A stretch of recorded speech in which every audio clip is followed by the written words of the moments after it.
What's up, everyone? Tera Roberts here with 444, and we are talking running back trade targets for Week 9. Before we get started, remember to like this video and subscribe. And if you want more fantasy insights and tips, head over to 444.com/plans and sign up for a subscription today. And exclusively for our YouTube audience, use promo code YouTube at checkout to save 25%.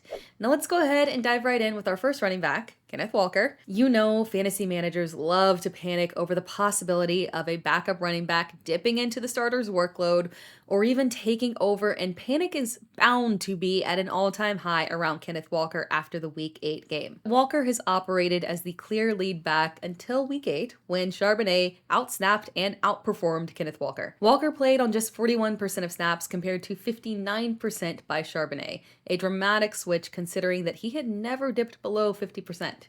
So cue the panic, but let everybody else panic and you go out and put that offer on Walker. Walker was dealing with a calf injury throughout the week, and while he was cleared to play off of Friday's practice report, maybe Seattle just wanted to be a bit cautious with him.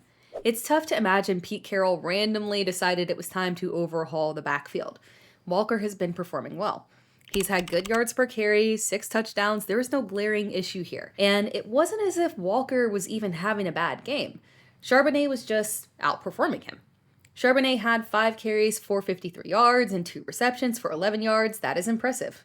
But Walker had 8 carries for 66 yards. That is a very impressive yards per carry as well, and 1 reception for 4 yards. I think this game was just a combination of them putting Charbonnet in on passing downs because they just wanted to limit the overusage of Walker dealing with that calf injury potentially being a problem. But because of the fact that there was concern heading into the season, this is a perfect opportunity to buy low on Kenneth Walker. Moving on to the next running back, Chuba Hubbard. Yes, I am advocating for trading for a committee back coming off a 28-yard rushing performance, but let me explain it. When those 28 yards were from 15 carries compared to just 2 carries for 0 yards for Miles Sanders, it is definitely something that we need to pursue. I have never seen a running back minimized so fast.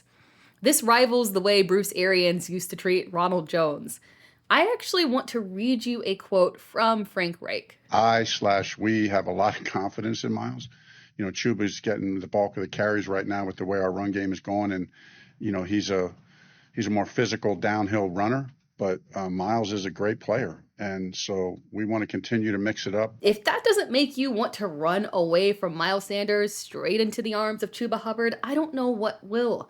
And the fact that it happened in the first game where play calling responsibilities were shifted over to a new coach, this is significant. Carolina's upcoming schedule is a bit of a mixed bag, but overall it's run friendly. Regardless of that, Hubbard is worth the risk of seeing how all of this shakes out. At the very least, I would expect him to remain in a committee, and if things keep going this way, you might just have yourself an RB1. Now, the next player that I want to talk about here is Jonathan Taylor. Since the return of Jonathan Taylor, so much of the focus has been placed on the fact that Zach Moss has remained a strong presence in the backfield.